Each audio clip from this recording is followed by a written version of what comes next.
எல்லாருக்கும் வணக்கம். இன்றைக்கி நம்ம ஒரு கிரேவி பண்ணலாம். இது எல்லாருக்குமே முக்கியமாக இந்த சமயங்களில் தேவைப்படுறது. எப்போது கை கால்லாம் ரொம்ப வலிக்குது, ஒரே சளி இரும்பலாக இருக்குது அப்படின்னு ரொம்ப கஷ்டப்படுறவங்களுக்கு இந்த கிரேவி ரொம்ப உதவியாக இருக்கும். சின்ன குழந்தைங்கள்லேருந்து பெரியவங்க வரைக்கும் இதை சாப்பிடலாம். உங்களுக்கு எப்போ இதை செய்து சாப்பிட்டாலும் உங்கள் உடம்புடைய சேஞ்சு உங்களால் புரிஞ்சிக்க முடியும், தெரிஞ்சிக்க முடியும். வாங்க செய்யலாம். முதல்ல ஒரு ஃபேன் வச்சுக்கோங்க. அதில் ஒரு ஸ்பூனு துவரம்பருப்பு போட்டுக்கோங்க.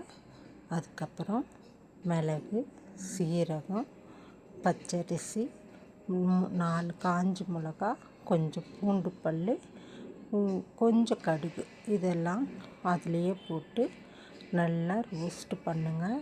நல்லா மணம் வரும். அதை வச்சே நம்ம அது நல்லா ரோஸ்ட் ஆனதை பார்க்கலாம். அந்த மாதிரி ரோஸ்ட் ஆன பிறகு அதை நல்லா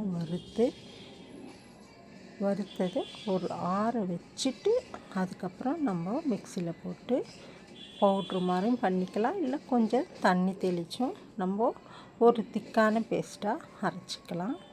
இது ரொம்பவே உடம்புக்கு தெம்பு கொடுக்குற ஒரு மசாலா பொருள்.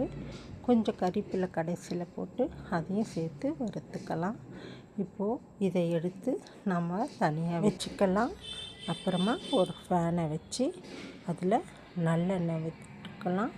நிறைய நல்லெண்ணெய் விட்டோம்னா நமக்கு குழம்பு டேஸ்ட்டு கொடுக்கும். அதே மாதிரி காரமும் வயிறு வலி வராது. முதல்ல கடுகு, அப்புறம் உளுத்தம்பருப்பு, ஒரு ஸ்பூன் சீரகம், ஒரு ஸ்பூன் மிளகு,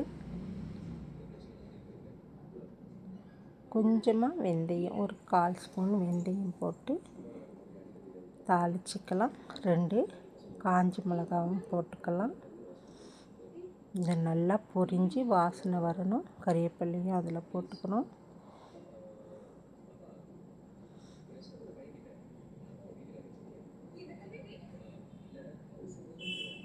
சின்ன வெங்காயம், பூண்டு, தக்காளி, இதையும் அதில் போட்டு வதக்கிறோம். ஒன்று ஒன்றா போடுறோம். முதல்ல பூண்டு போடுறோம். பூண்டு போட்டு நல்லா வதக்கிட்டு அதுக்கப்புறமா வெங்காயம் நல்லா வதங்கணும். அப்போ தான் நமக்கு அதோடைய டேஸ்ட்டு கிடைக்கும். நான் சின்ன வெங்காயம் ஒரு 30 சின்ன வெங்காயம் எடுத்திருக்கேன். இது பார்க்க தான் அதிகமாக இருக்க மாதிரி தெரியும். வதங்கிடுச்சுன்னா ரொம்ப குறைவாக ஆகிடும். நம்ம இப்போது 3 பேருக்கான குழம்பு தான் நம்ம வைக்கணும். கொஞ்சம் தக்காளி, ஒரு 2 பழுத்த தக்காளி, பெரிய தக்காளியாக எடுத்து கொஞ்சம் அறுத்து வச்சுக்கோங்க. அதையும் நம்ம இதில் போட்டு நல்லா வதக்கிக்கலாம். வதக்கிறது எவ்வளோ முக்கியம்னா அதோடைய இந்த தோல் நல்லா பிரிஞ்சு இருக்கணும். அதனுடைய அந்த சதை பகுதியெலாம் நல்லா கரைஞ்சி இருக்கணும். தக்காளியோடைய சதை பகுதியெலாம் அந்த மாதிரி ஒரு ஸ்டேஜ் வர வரைக்கும் வதக்குங்க. நல்லா வதங்கினோன்னே வெங்காயமும் கண்ணாடி மாதிரி இருக்கும்.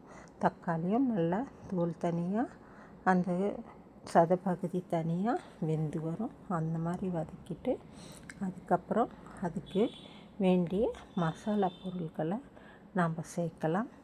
மஞ்சத்தூள், தனியாத்தூள், மிளகாத்தூள் ஒரே ஒரு ஸ்பூனு, தனியாத்தூள் 1/2 ஸ்பூனு, மஞ்சத்தூள் 1/2 ஸ்பூன் போட்டால் போதுமானது.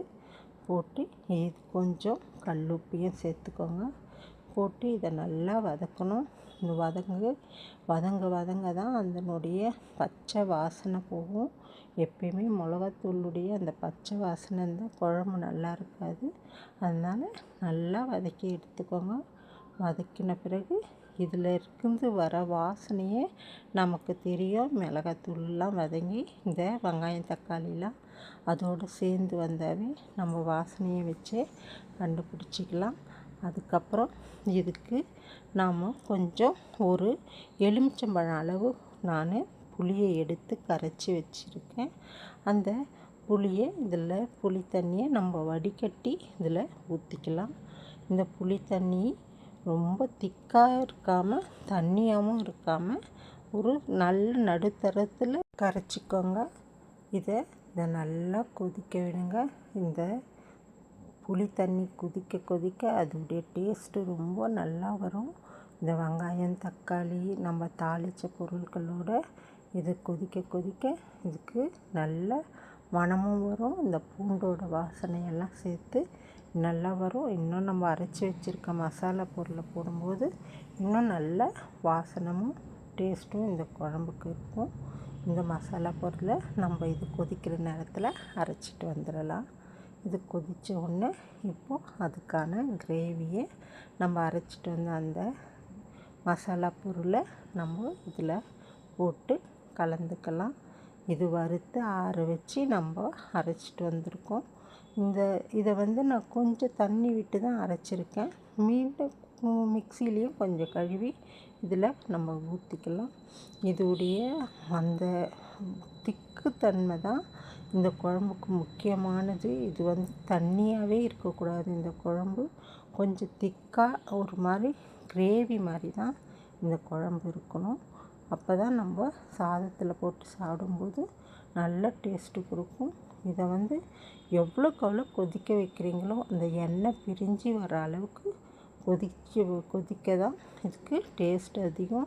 இப்போயே இந்த ரூமெல்லாம் ஒரே வாசனையாக இருக்குது. இந்த மசாலா பொருள் போட்ட பிறகு இது கொதித்த பிறகு நல்லா சுண்டின பிறகு கொத்தமல்லி, கறிவேப்பிலை, கொஞ்சம் வெல்லம் இதை கலந்துக்கோங்க. வெல்லம் போடும்போது இந்த புளிப்புக்கு, காரத்துக்கு, இந்த வெல்லத்தோட தன்மைக்கு இந்த குழம்பு வேறு லெவலில் இருக்கும். எடுத்து நம்ம வெறும் ஸ்பூனில் எடுத்து நம்ம வாயில் வச்சு சாப்பிட்ற அளவுக்கு டேஸ்ட்டு கொடுக்கும். இது சாப்பாட்டில் போட்டு சாப்பிட்லாம். 3 நாள் ஆனாலும் கெடவே கெடாது, நல்லாவே இருக்கும். இது இப்போ நான் 3 பேருக்காக சேர்ந்துருக்கேன்.